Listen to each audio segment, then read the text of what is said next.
Shalom. This week we are reading Parashat Tzav, beginning in Leviticus chapter 6.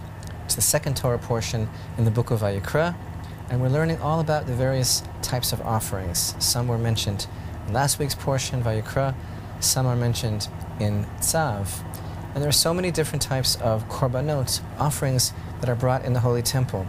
Some are associated with time.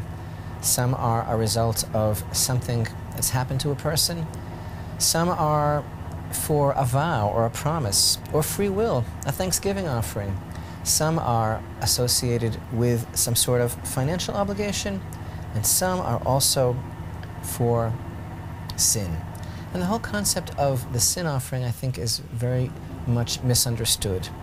People have this notion that the majority of the offerings that were brought in the Holy Temple are to atone for sin, that the people are so sinful, naturally sinful, born in sin, whatever it is that people say, that we have to all the time be seeking atonement.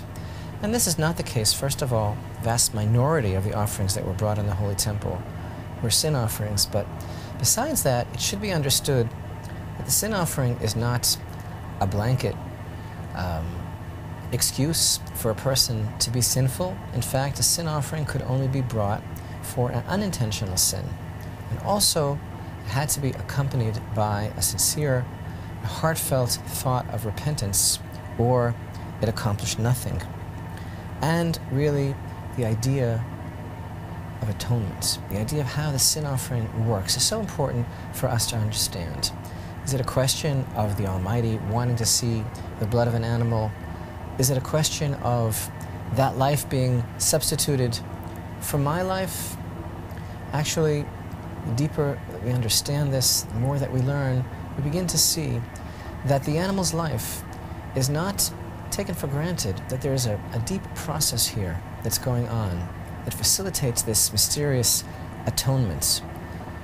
And essentially, a man who has become so totally confused, who has become so far off-center regarding his own humanity, his own values, his own priorities, is given the opportunity to go through an experience wherein his entire soul is in upheaval, bringing this offering and seeing and considering and taking to heart, opens up the deepest places within him, opens up wellsprings of feelings.